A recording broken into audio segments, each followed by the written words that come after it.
Buenas noches. Bueno, hoy vamos a tener el lujo de tener la charla de acceso al hábitat, la ley de hábitat de la provincia de Buenos Aires. Acá la va a coordinar el arquitecto Eduardo Arrese y junto a él van a estar el doctor José Rocha y el arquitecto Gabriel Nocetti, del FOTITBA y Madre Tierra. Bueno, Eduardo Arrese ya tiene un papiro un poco más largo también en el Instituto Del del conurbano. conurbano y bueno, estuvo también en el Instituto de la Provincia y fue asesor en un montón de proyectos en la provincia de Buenos Aires y en el exterior también. Así que le cedemos la palabra a Eduardo Rece y bueno, los escuchamos. Gracias. Bueno, buenas tardes a todos y a todas. Bueno, primero agradecer a la subcomisión, a los colegas por esta invitación, por la posibilidad de estar aquí hoy un poco compartiendo con ustedes el proceso de concepción, de aprobación y con algunas dificultades de implementación de la ley de acceso justo al hábitat de la provincia de Buenos Aires. Eh, con Gaby y con José, o yo voy a llamarlo como comúnmente lo llamamos, que es el Colo Rocha, nos une ya muchos años de compartir experiencias y de cuestiones, y bueno, y esta charla es un poco el reflejo de esa comunión de intereses, de proyectos, de perspectivas y de algunos fracasos y de, por suerte, varios logros, entre los cuales está la aprobación e implementación de esta ley. Así que, para no ser menos, en verdad la charla va a ser un popurrí entre los tres. Vamos a intentar compartir entre los tres con ustedes eh, cómo fue gestada, cuáles son los contenidos, los instrumentos y sobre todo qué es lo que está reflejando la ley, ¿no? Digo, y en esto quiero empezar diciendo de que esta es una ley pensada más que para el consumo de la ciudad, para la producción de la ciudad, para la producción en términos de la producción social, en términos de los verdaderos productores y mayoritarios productores de la ciudad. Esta no es una ley que piensa al actor que construye el territorio como un actor externo al proceso, sino como un sujeto activo, como un sujeto con derechos, y por lo tanto todo toda la norma, que originalmente no había sido pensado como una norma, en verdad, sino como una sucesión de cuestiones. Después nos dimos cuenta de que en algún momento la teníamos que convertir en una norma. Esto espero después durante la exposición poderlo reflejar mejor, pero decía, una norma que refleje el proceso, el mayoritario proceso de autogestión que tienen las ciudades en la provincia de Buenos Aires y en general en el país. Digo, es una ley para productores, para producir ciudad, para producir popularmente ciudad. De hecho, el nombre original que tenía era Ley de Promoción del Hábitat Popular. Después algún diputado o asesor le pareció un poco setentista y le cambiaron por Ley de Acceso Justo al Hábitat, pero en realidad empezó siendo eso. El nombre original era ese, es decir, el nombre original lo que intentaba era reflejar justamente cómo un conjunto de políticas más que una norma. La norma no es otra cosa que la expresión jurídica de una política, eh, cómo una política podía ser un instrumento de apoyo a los productores de hábitat de la provincia de Buenos Aires. Bueno, nada, esto es un poco una introducción para entender un poco el sentido profundo que además tuvo su proceso, que vinculó organizaciones sociales, organizaciones técnicas y eh, distintos dirigentes, distintas entidades intermedias y a la universidad pública en un proceso justamente de acción pública, ¿no? Y creo que lo relevante, que seguramente el Colo va a comentar con mucha mejor precisión que yo, es esa conjunción entre un conjunto de actores del territorio, un conjunto de actores de la universidad pública, que se convirtió en un proceso de acción pública. Creo que eso ha sido realmente el otro componente relevante, digamos, de esto. Bueno, vamos en todo caso a empezar a mirar algunas cuestiones. Eh, a ver, primera cosa que quisiera decir, la ley se enmarca en el artículo, en el inciso 7 del artículo 36 de la Constitución de la Provincia de Buenos Aires. El artículo 36 de la Constitución de la Provincia de Buenos Aires es el artículo que contiene los derechos sociales de la provincia. El inciso 7 básicamente es el que garantiza el derecho al hábitat, a la vivienda, perdón. En un marco, quiero decir, bueno, complicado. La Constitución de la Provincia de Buenos Aires es, con la de Mendoza, la peor constitución de este país. Es una vergüenza, básicamente, como instrumento jurídico, constitucional, es una aberración. El propio inciso 7 es una aberración, nosotros lo mostramos poco.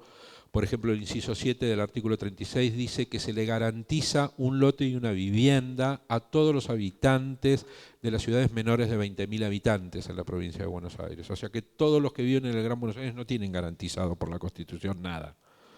Digo, con esa vieja idea absurda de que si efectivamente se le garantiza la vivienda en el Gran Buenos Aires, la gente va a venir al Gran Buenos Aires. Falso, de falsedad absoluta, es una cosa absolutamente demostrado que nadie viene por vivienda al Gran Buenos Aires, viene por empleo, que es otra cosa. Porque inclusive en sus pueblos sí tienen vivienda y vienen a un lugar donde no hay vivienda. Porque la cuestión del empleo es mucho más dura en ese sentido. Entonces la verdad que toda la Constitución es un absurdo, y en el marco de ese absurdo teníamos que construir este instrumento de política. La otra cosa por la cual se enmarca en este artículo de Constitución es que, en verdad, como ya vamos a ver, uno de los objetivos más importantes que teníamos era modificar la legislación que en materia de ordenamiento territorial tenía la provincia de Buenos Aires, y que tiene, perdón, básicamente centrada en el decreto ley 8912 del año 77, que es un decreto ley de la dictadura. Y cuando digo de la dictadura no estoy haciendo un eslogan con esto. El decreto ley 8912, para los que no lo conocen, es una norma que, por ejemplo, tiene un capítulo completo, 4 hojas completas sobre cómo hacer countries, y no tiene ni una palabra sobre cómo hacer un loteo popular. Digo, eso es así, o sea, es una norma completamente elitista, con un conjunto de componentes y de estándares y de indicadores completamente elitistas. Pero el problema que teníamos como colectivo que íbamos a impulsar esto es que en ningún momento podíamos decir que íbamos a modificar la 8912, porque en el momento que íbamos a decir eso no pasábamos del umbral de la legislatura.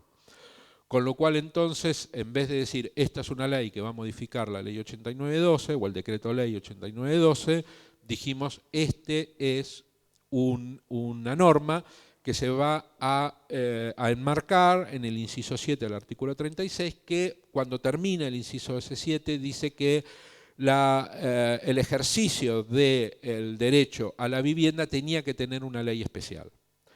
La Constitución se aprobó en el año 2004, nosotros empezamos a trabajar en esto en el año 1994, nosotros empezamos a trabajar 15 años después, en el año 2009, en esto, y la democracia todavía debía la ley que garantizara el derecho a la vivienda. Con lo cual nosotros vimos ahí la brecha normativa en la cual podíamos enmarcar esto. Y dijimos, bueno, muy bien, esta ley cumple el mandato constitucional que hasta ahora no había sido cumplido. Y lo vamos a enmarcar entonces en el inciso 7 del artículo 36, más allá de lo absurdo de ese artículo y de ese inciso, porque, vuelvo a insistir, era una deuda que todavía se tenía respecto al cumplimiento de la Constitución provincial, y porque, como dije recién, no podíamos decirle a nadie de que íbamos, y le voy a pedir que no salga esto que estoy diciendo del ámbito de la capital federal, no se lo digan a nadie, que en realidad el verdadero motivo que queríamos hacer era modificar la ley. Exactamente. Era una cosa que no podíamos decir, ¿no? Con lo cual, bueno, haciendo un poco de arqueología, encontramos ese hueco o esa brecha y la colamos ahí, digamos, de alguna manera. Muy bien, pero veamos un poco cuáles fueron las cuestiones conceptuales que enmarcaron esto. Voy a intentar ser muy rápido. Nuestra principal preocupación verdaderamente es que el proceso de estructuración de las ciudades en la provincia de Buenos Aires, que en general, ojo, esto comparte con el resto del país, no es que la provincia de Buenos Aires sea una isla ni mucho menos, es que en verdad había dos características muy claramente notables en ese proceso de estructuración de nuestras ciudades. La primera era una enorme persistencia y una enorme magnitud en términos de la desigualdad en el acceso al suelo y a la vivienda, y por otro lado, una enorme persistencia y también una enorme informalidad en ese acceso. Informalidad y desigualdad fueron dos elementos centrales para componer entonces el razonamiento de por qué esas dos cuestiones eran tan connotadas en el proceso de urbanización de la Argentina y particularmente de la República Argentina. Fíjense, de la Argentina y particularmente de la provincia de Buenos Aires. Fíjense que nosotros no estamos haciendo acá mención a la cuestión de la pobreza, estamos haciendo mención a dos cuestiones que de alguna manera se correlacionan con la pobreza, pero que no son exactamente lo mismo, que es la informalidad y la desigualdad.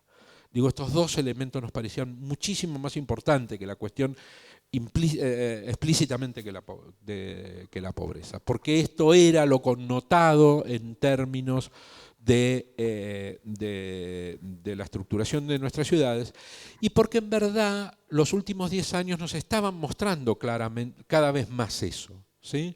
El 2009 ya mostraba muy claramente eso, ya lo mostraba de antes, pero el 2009 lo mostró muy claramente. ¿Qué era?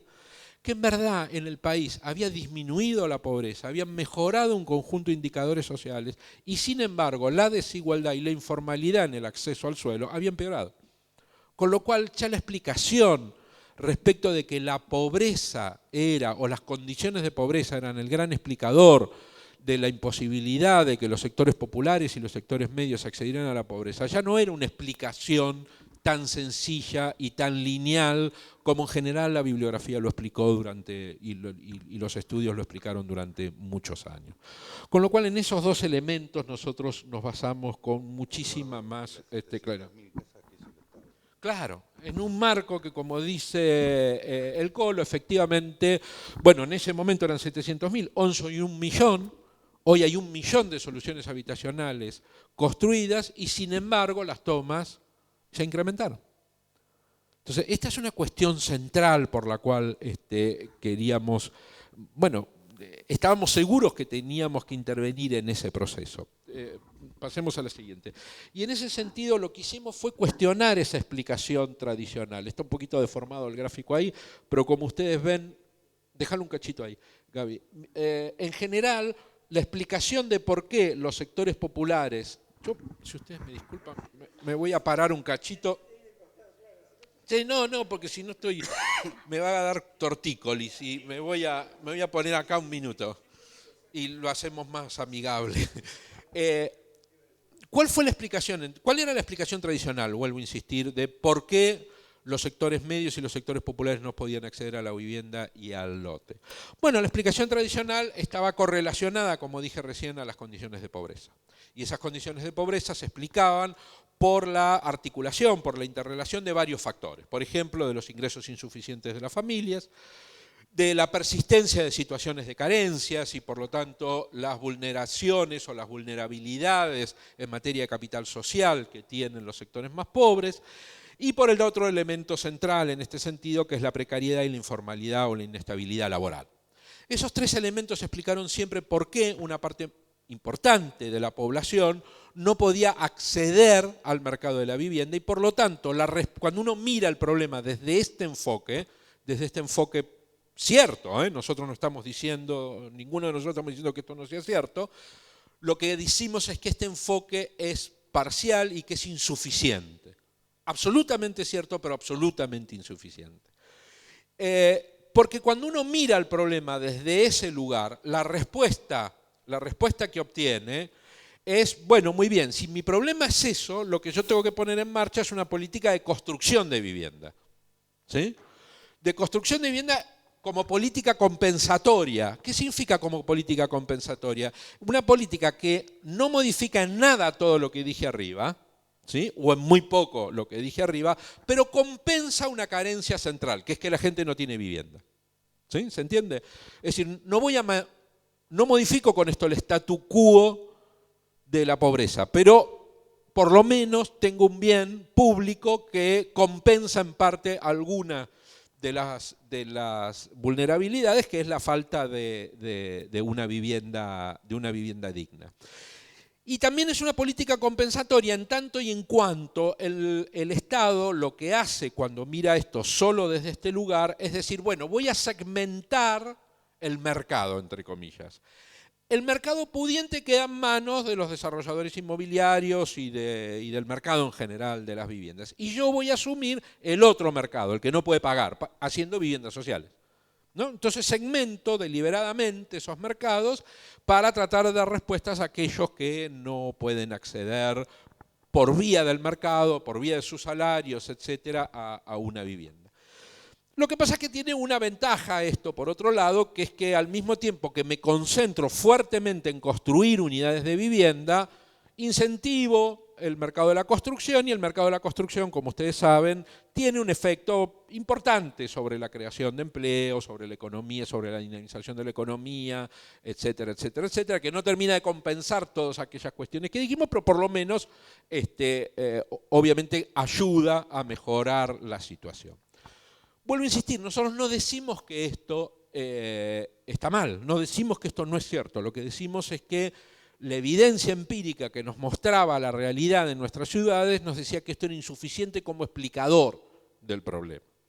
Y por lo tanto entonces lo que empezamos es a mirar cómo se terminaba de completar ese cuadro de situación. Y ese cuadro de situación, a nuestro criterio, se completaba con por lo menos algunos de estos factores, estos tres para nosotros eran muy importantes, que explicaban por qué, vuelvo a insistir, en 10 años de mejora de las condiciones sociales, de disminución del desempleo, de mejora de la capacidad adquisitiva del salario, etcétera, etcétera, de cualquier manera teníamos cada vez más tomas. Y ese explicador, o esos elementos que explicaban también la situación de nuestras ciudades, tenía que ver con los altísimos precios de suelo urbanizado. Es decir, yo pude haber mejorado mi situación social, mi hijo tiene laburo, mi mujer también, yo también, etcétera, etcétera, pero no voy a poder comprar nunca un lote a ese precio. ¿Qué es lo que pasó? Dato, creo que me parece que todos los que estamos en esta sala sabemos muy bien qué pasó con el Procrear. ¿Sí? Solo el anuncio. ¿Saben lo que pasó con el Procrear? Que no hay lotes para el Procrear, solo porque se anunció un programa público. ¿Sí? Altísimos precios del suelo urbanizado, normativas urbanísticas elitistas. Cité recién al decreto ley 8912, para nosotros era clave modificar esto. Vuelvo a insistir, una norma que hizo 30 y pico de años política de suelo en la provincia de Buenos Aires, que te explica detalladamente cómo hacer un country y no te dice nada de cómo producir vivienda ni suelo social. Normas de tramitación y transacción carísimas. Acá no hay escribanos, ¿no? Y tampoco intermediarios inmobiliarios.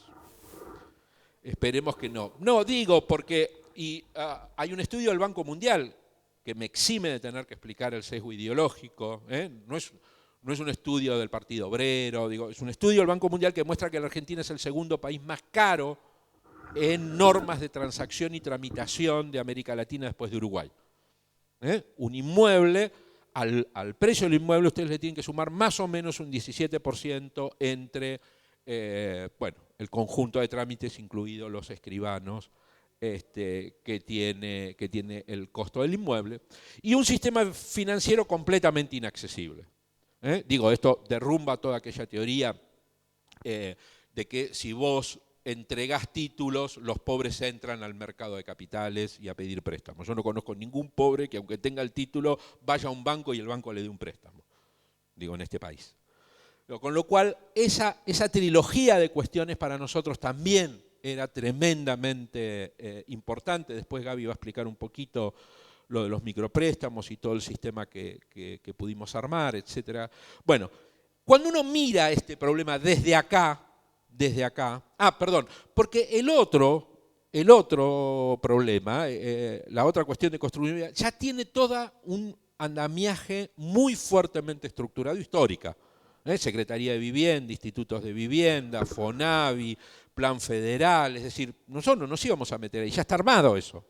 Está funcionando, puede funcionar mejor, puede funcionar más eficiente, podemos tener 20 millones de críticas, pero funciona. Digo, después se le sumó el Procrear, con lo cual no tenemos nada que hacer en la otra placa. Lo que íbamos a tratar es de intervenir acá, porque nadie estaba interviniendo acá. Y para intervenir acá, ya si yo miro eso desde ese lugar, ya mi política no es construir más casitas.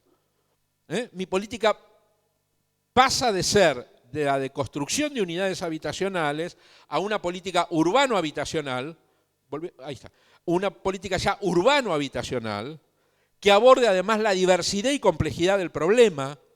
Diversidad y complejidad del problema, no voy a decir en esta sala con colegas cómo se compone el déficit de vivienda en este país. Saben todos que 2/3 del déficit de este país no te está pidiendo una casa nueva, te está pidiendo que le arregles el techo, que le repares no sé qué, que ampliar la cocina y el baño, el dormitorio, etcétera, etcétera, pero el sistema público le dice, no, yo igual te voy a dar una casa nueva.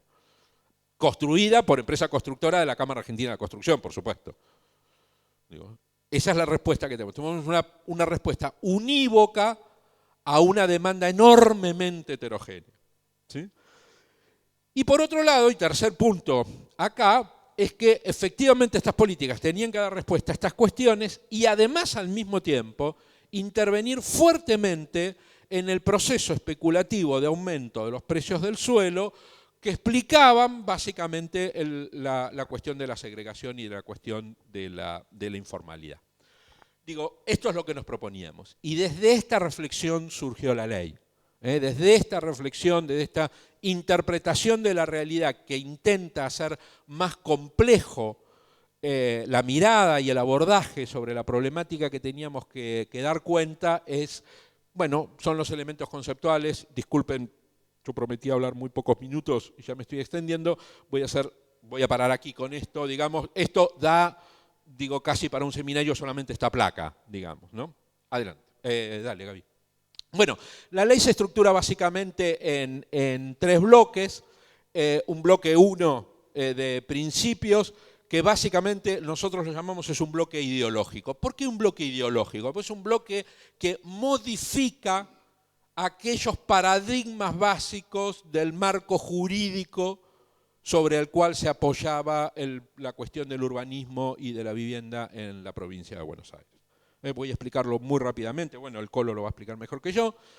Ese bloque, ese nuevo marco jurídico, se apoya a través sobre un bloque estratégico.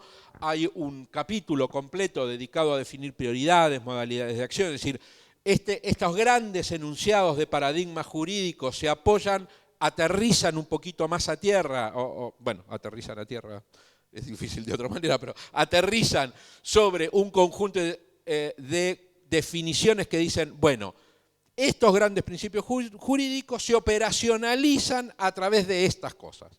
Por ejemplo, basta de la ciudad extensiva, etcétera, etcétera. Hay definiciones políticas ahí. Ya no son grandes paradigmas ideológicos, son definiciones y modalidades de acción política.